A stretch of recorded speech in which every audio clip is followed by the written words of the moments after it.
дайындауыңыз. Неге дұрыс деп ойлаймын мен. Дұрыс болып кетсе күшті болатын еді. Қолдан қолға алмай. Дұрыс жауап берсеңіздер 18.000 теңге болады. 18? 18? Мәке, сіз өз ойыңызды айтыңыз, мен өз ойымды дайындап қойдым уже. Мен егер білсеңіз айтыңыз, мен білмеймін. Мәссә, наконец. Мына қуанып кеттім ғой кәдімгідей. Мына сөздер тоқтайын ұмытпайтын болдық еш.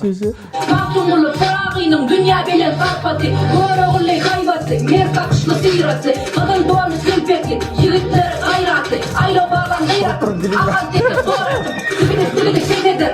Түркменше емес қой. Айтыңыз, түркше, түркменше емес десеңіз, онда өзбекше. Қырғыз или өзбек? Қырғыз или өзбек. Өзбек деп ойлаймын. Маған жаман қуанып кеттім, шын мәнінде бар ғой. Мәссаған.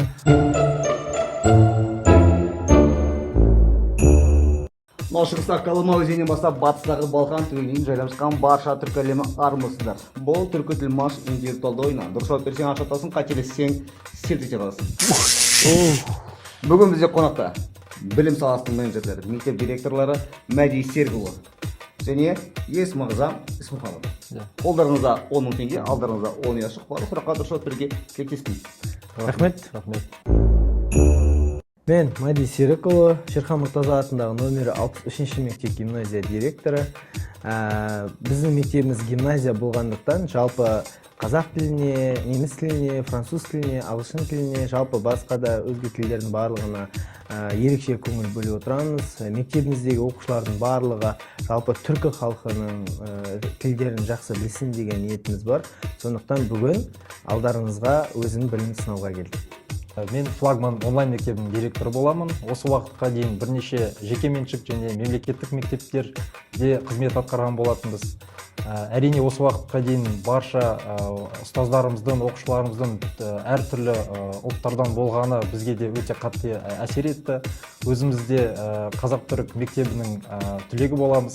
Қазақ-түрік университетінде білім алған болатынбыз. Осы уақытқа дейін шетелді аралап әртүрлі түркі тілдес халықтарының тілдерімен таныс болып, енді міне осы студияға келіп, өз интеллектуалдық тағдымызбен бөлісуге келіп отырмыз. Тесттен бастаймыз ба? Тест, давайте. Ең оңайынан бастайық. 500 теңгеден бастайық, Тестке 1000 теңге тегейік та? Да, тестке. Тест болғандықтан мүмкіншілік болады деп ойлаймын. Сахра сөзі қарақалпақ тілінен аударғанда қандай мағына береді дейді. Қарақалпақ Өзбекстанда, Қарақалпақстан ғой. Сахра, қант, әзіл. Сахра сөзі қарақалпақ тілінен аударғанда қандай мағына береді? Сахра, енді орыс тіліне қарағанда шөл, әзіл, ақыл. Сахра қант шығар? Жоқ, ол бізді шатастырып тұрған сияқты қант. Иә. Түркі тілдес болғасын шөлге сәл жақынырақ болып тұрған сияқты. Шөл немесе ақыл. Иә. Шөл немесе ақыл, 50-50. Әзіл емес. Қайсын таңдаймыз, уақыт аз қалды. Мен ойымша шөл? Шөл таңдайық. Иә, шөл деп таңдайық. Дұрыс жауабын көрейік.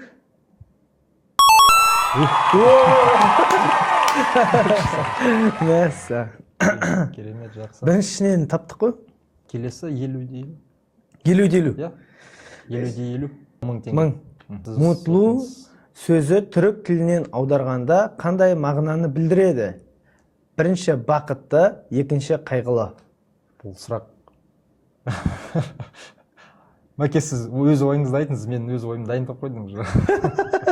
Сіз біліп тұрса деймін, Мұтлу тілінен. Негізі қазақ тіліндегі сөздерге де ұқсамайды. Ұқсамайды, кішкене басқаша несі. Формасы. Не ол? Бақытты? Я мұтлу. Естілуін өзі жұмсақ естіледі. Иә. Қайғылы бір адам. Дұрыс таптым ба мен? Мұтлу болып тұрмайды да. Иә. Қайғы адамға мұтлу десең біртүрлі болып қалады шығар. Бақыттыны таңдаймыз деп ойлаймын. Бақытты, иә. Жауап бір, бақытты. Дұрыс жауап берсеңіздер 12.000 теңге болады. Қателессеңіздер 10.000 теңге қалады және селт ете қаласыздар. Ортаңыз қаларыңыз? Бақытты. Бақытты. Селт етпеу керек енді. Дұрыс жауап берейік.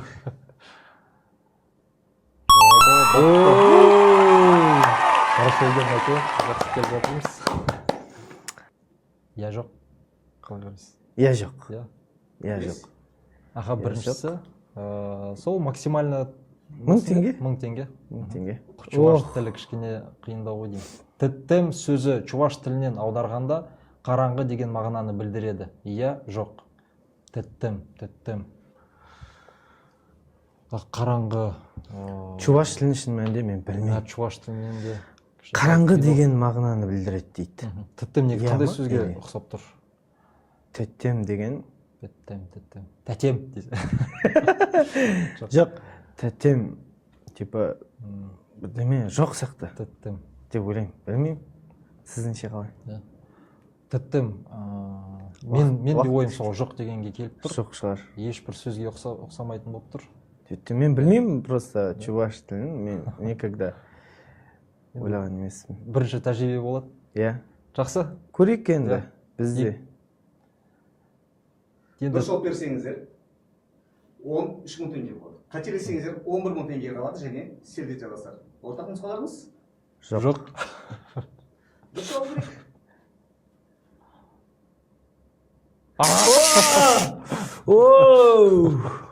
Иә, тіттім қараңғы деген сөз білдіреді екен. Енді чуваш тілі бірақ былай жиі кездесе бермейтін тіл ғой, иә? Мен бірінші рет естідім. Сирек. Негізі өмірде де осындай менде бір совпадение, бір случайно келу деген жоқ қой ше. Әйтеуір білмесең болмайды.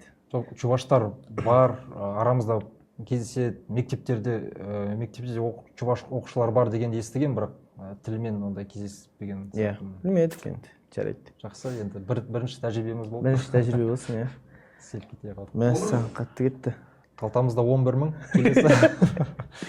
Ал енді келесі түркі әні немесе тыңда тап дейді. Тыңда тапта әртүрлі журналистердің сөздері нелер болып жатады, иә? Әннен бір көрсем. Иә, әннен бастайық. Иә, 3-4 не болды. Түркі әні. 5. Қанша? Максимально бола берсін ба? 1000 теңге не қояйық? Иә. Әннен былай неміз жоқ па? Жоғалтсақ та сол. Былай ана сериалдарда тыңдап жүрген әндер бар ғой. Может, содан білетін шығармыз. Бірақ авторларын айту қиындау. Иә, бірақ 500 теңге салу керек, иә. Түркі әні 500 теңге бола ма? Давайте, түркі әні 500 теңге.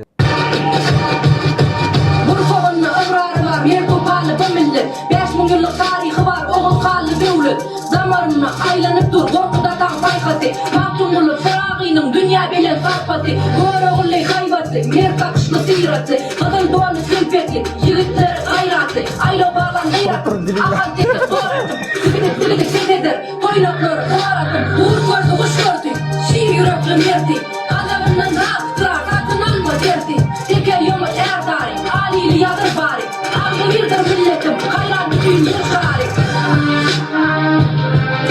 Қазақша ұқсайды, иә, қатты? Мәссаған, әнді қандай өлең болды екен? Қазақша қатты ұқсайды екен. Қатты ұқсайды екен, иә. Қазақ тілінде қатты ұқсайтын тілдерден өзбек тілін білем. Өзбек тілі шығар деп ойлаймын мен де. Қарақалпақ тілі сәл нелеу сияқты. Бірақ қарақалпақ Өзбек тілі шығар. Бірақ қырғыз тілі сәйкес келмейді, мне кажется, мынаған. Жоқ, қырғызға да ұқсап тұр. Қайтын оғымайды. Билеп тұрсына қалды десе. Билеп тыңдауды ұмытып кетіппіз ғой. Мәссаған, уақыт аз қалды. Так. Қырғыз или өзбек? Қырғыз или өзбек? Өзбек деп ойлаймын. Жарайды, өзбек болсын анда. Өзбек? Өзбек. Өзбек бола берсін. Өзбекше деп ойлаймыз. Мәке, дайындауыңыз. Неге? Дұрыс деп ойлаймын мен. Түркменше. Түркмен тілін ұмытып кетіпсіз, иә? Түркменше. Гүнжа Гариева, Түркменстанның. Дәл тап қыпшақтауы, дәл тап оғызтауы. Мыналар қиын сияқты ма деп ойлаймын, иә? Жоқ, көрейік сонда да. Енді әртүрлі сұрақтар ғой. Иә, көрейік. Мен ойымша... Бізде басқа вариант жоқ, бәрі көру керек. Топонимдарды қарап көрсек ше. Давайте, көрейік. Топонимдар. 5. Түркі топонимдар 500-ден. Біз 500-тің өтіп қойша әнге. Иә, бізде 10.500 қалды ма? 10.500. Иә, 10.500. Енді сол 500 теңгені давайте қайтару керек.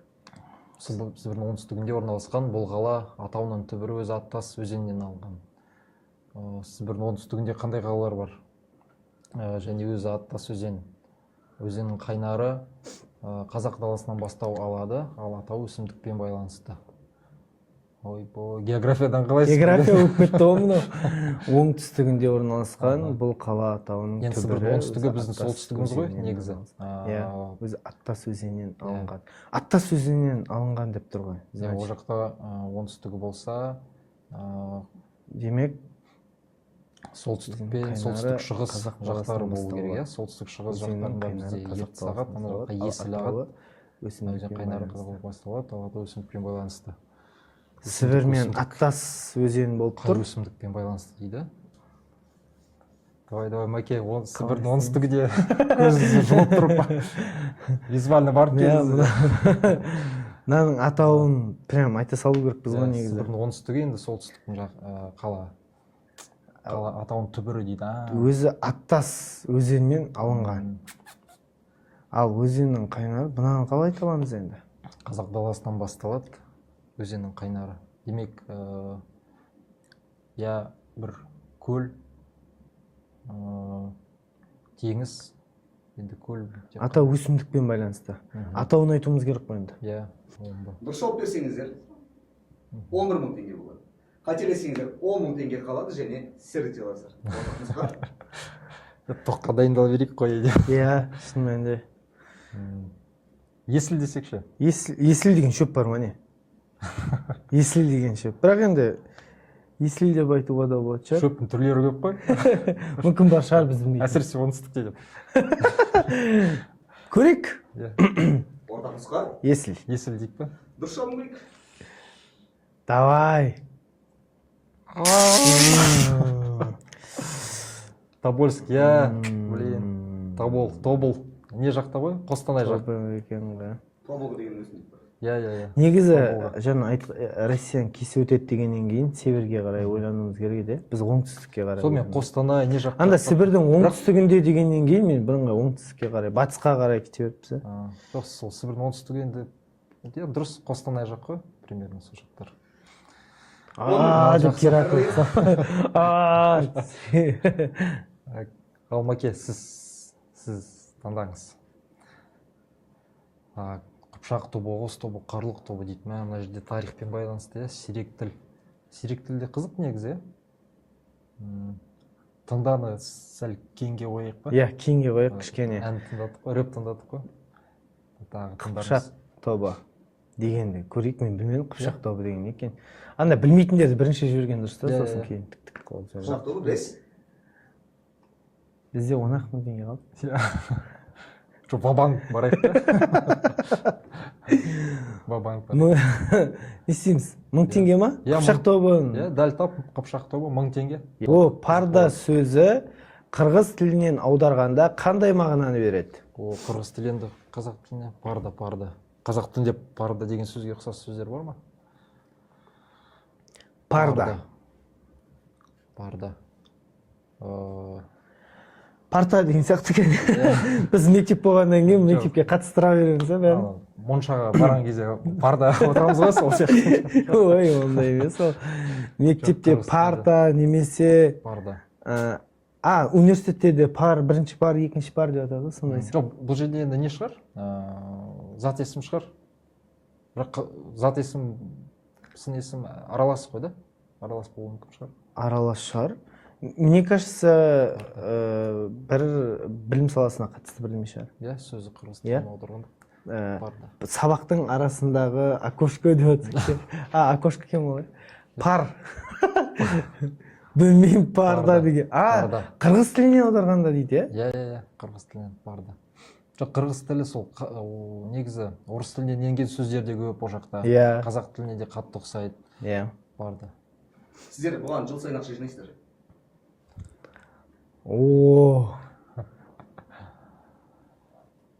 Бұл парда сөзінің мағынасы ремонт дегенге келеді. Немесе оформление десекші. Болғандай болуы мүмкін. Ұқсамайды, бірақ парда. Жылда ақша жинаймыз. Ортақ нұсқа? Иә. Ал? Жылда қандай сөз? Шатасып кеттік қой жылда. Енді нақты парта неміз келе қоймайды. Жөндеу. Барда. Білмеймін, егер білсеңіз айтыңыз, мен білмеймін. Жөндеу. Жөндеу деп айтып көрейік, енді бірлер таяқ жейін деп тұрық қой. Қалай? Жарайды, жөндеу болсын. Жөндеу ма? Қалай өзі? Сәйкес болса да қабылдайсыздар ғой, Иә, иә.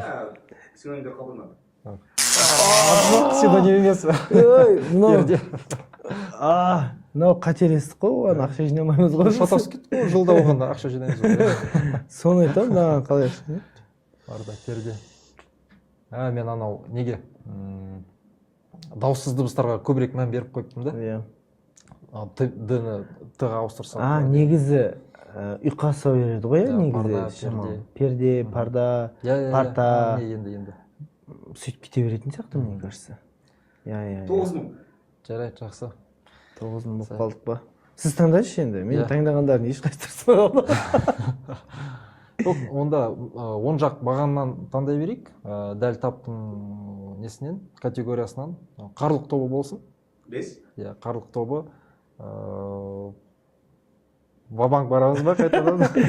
Опыт бар ғой. Давайте. Иә, вабанк барайық, 1000 теңге қарлық тобы. Каза. Сөзі өзбек тілі, коса сөзі өзбек тілінен аударғанда қандай мағынаны береді дейді. Дұрыс жауап берсеңіздер ақшаларыңыз 2 есе көбейеді. Коса, қоша, көше. Бұны звондамаймыз ба досымызға? Жоқ, бұл не ғой? Бұл болмайды. Әзербайжан емес қайда? Так. Коса. Қоса сөзі өзбек тіліне аударғанда қандай мағынаны білдіреді? Жоқ, негізі өзбек тілі де қазақ тіліне ұқсайды. Бұл жерде енді дауыссыздарға емес, дауыстыларға қарау керек мәке. Бұл не болуы мүмкін? Енді орыс тіліндегі қарау ма? Ол емес е? Коса. Жоқ, мен ойымша сол көше ма, сондай бір сөзге. Иә, көше, жол, бірдемеге қарайды шығар, е? Қоша, қазақ тілінде тағы қандай ұқсас сөздер болуы? Қожа. Жоқ, қожа жоқ. Так. Қоса, мне кажется, көше, сол менде көшеге жол, немесе бір неліп тұр, мне кажется. Көше. Иә. Жол болуы мүмкін, көше болуы мүмкін. Өзбек тілінен аударғанда. Жол. Көше. Дұрыс жауап берсеңіздер 18000 теңге болады. 18? 18? Қателесеңіздер 8000 теңге қалады және сетте қаласыз. Бұл не ма? Тоғы да көбейіп жатыр, иә, байқап жатсың. Иә, ну, қатты еще долго ма? Сеніз қаларыңыз? Көше. Көше. Көше. Өзбек ағаларым кешіріңдер деп. Кесе. Мәссаған. Қалай? Бірақ дауыстыларға мән бергеніміз дұрыс болыпты, бірақ сәл басқа жаққа. Көше жолға не кетіп қалғанымыз қайдам, е? Көже деп те аударуға болатын деді. Бірақ көже бар ма неде? Өзбектерде көже. Енді атауы бар ма? Кесе. Касаки. Блин, каса. 8000. Ал мәке. 18 болушы еді жаңа. Жарайды енді. Сирек тіл. 5. 1000 теңге. Шор тілі. Сиранке сөзі шор тілінен аударғанда қандай мағынаны білдіреді? Шор тілін білесіз ба? Шор тілі дегенді бірінші рет естіп тұрмын, шынымды айта салайын.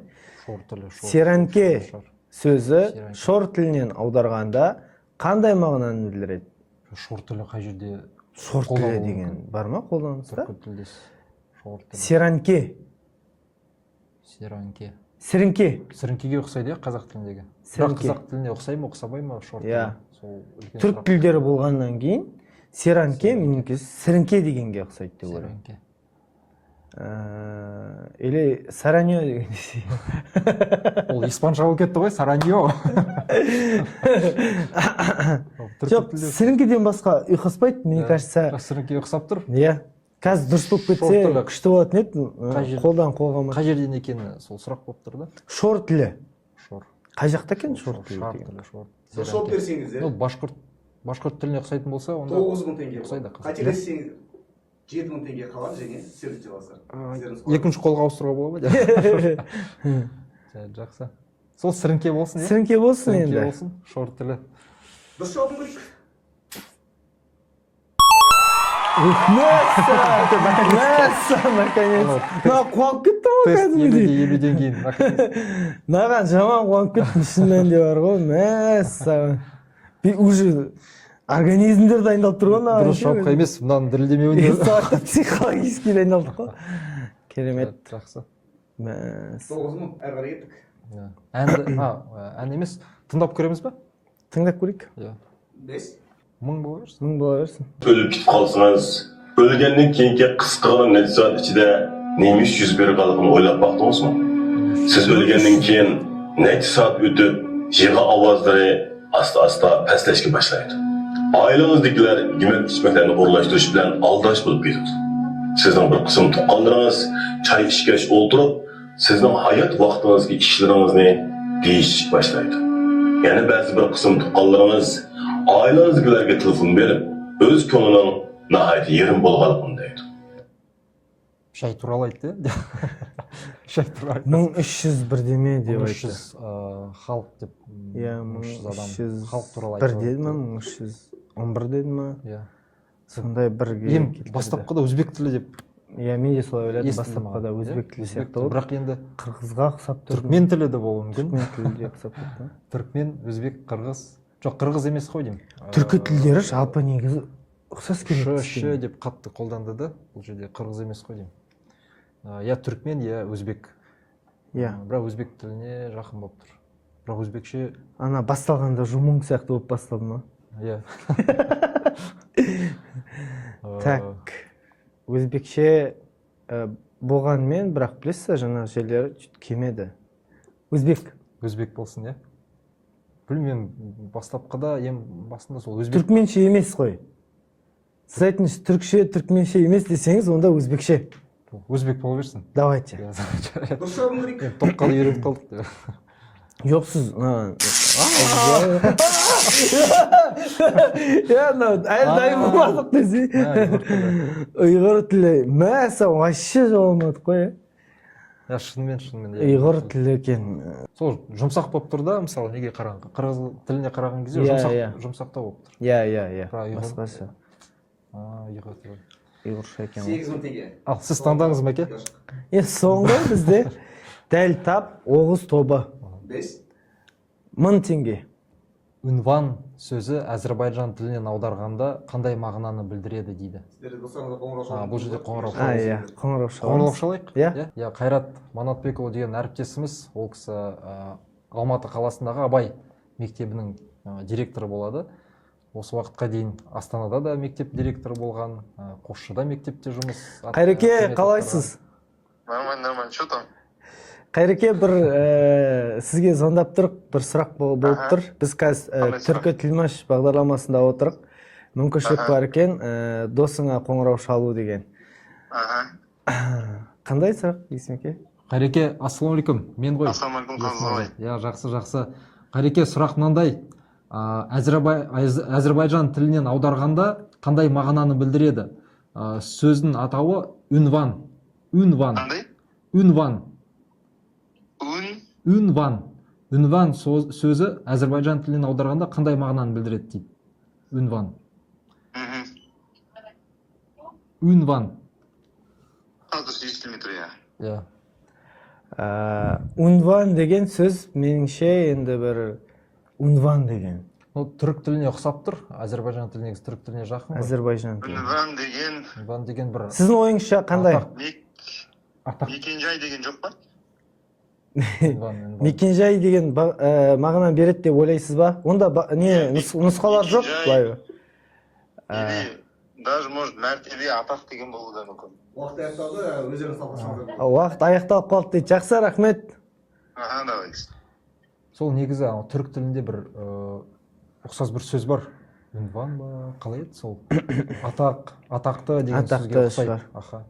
Үнван адамлар, инсанлар деген. Мен Қайрекеңнің сөзімен келсем, атақ немесе, не деді жаңа біріншінде ұмытып қалды? Біріншісінде мекенжай деді. Мекенжай келмейтін сияқты. Үнван мекенжайға келмейді. Менің ойымша да атақты бір адам. Үнван есімі мәлім. Атақ, танымал. Танымал, иә, сондай бір. Сол атақ шығар, атақты, танымалдық. Дұрыс жауабын көрейік.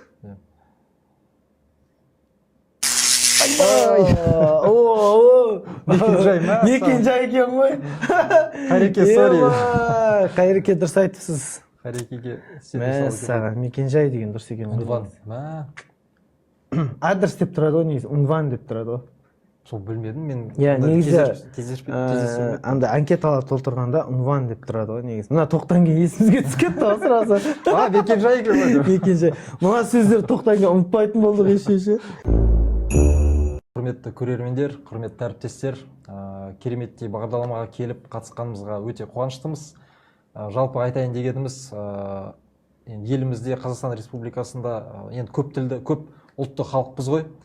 Көп ұлтты халық бола тұра, тілдеріміз, діндеріміз әртүрлі болса да, бірақ тату тәтті өмір сүрудеміз. Ол өте қуанарлық бір жайт, өте қуанарлық бір жағдай. Сондықтан осындай бейбітшілігіміз, татуластығымыз мәңгі болсын.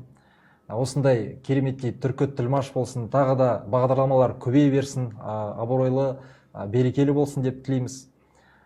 Осындай іс-шараларға, осындай бағдарламаларға басқа да ұлттың өкілдері келіп қатыса берсін. Бар білген, жиған тергенмен бөлісе берсін. Жалпы түркі тілдес халықтарымыз жасай берсін. Бүгінгі бағдарлама, түркі тілмаш бағдарламасының ұйымдастырушыларына алғыс айтамыз. Бүгін мен үшін өте керемет бағдарламалардың бірі болды. Себебі жалпы түркі тілдерінің, осы мемлекетіміз көп ұлтты мемлекет болғаннан кейін жалпы ұмытылып жатырған сөздер, түркі тілдерінің сөздері, жалпы қазақтардың басқа да түрік елдерінің сөзімен ұқсайтын сөздерін кейбіреулерін есімізге түсірді, кейбіреулерін жаңа білдік дегендей. Маған өте қатты ұнады. Жалпы түркі тілдерінің сөздерін жаттап жүрейік, біліп жүрейік. Жалпы ұйымдастырушыларға, бүгінгі бағдарламаның шақырушыларына шын жүректен алғыс айтамын. Рахмет. Негізі алаш қайраткері Мұстафа Шоқай балаңды қай тілде тәрбиелесең, сол ұлтқа қызмет етеді деген. Сіздерге алты алашқа қызмет ететін, алты алаштың туын көтеріп жүретін арда азаматтарды тәрбиелеп оқыта берулеріңізді тілектеспін. Ал бағдарлама мақсаты түркі әлемін тани отырып, қазақ тілін түркі әлеміне насихаттау. Сіздер 30-70 теңге құтты болсын. Рахмет.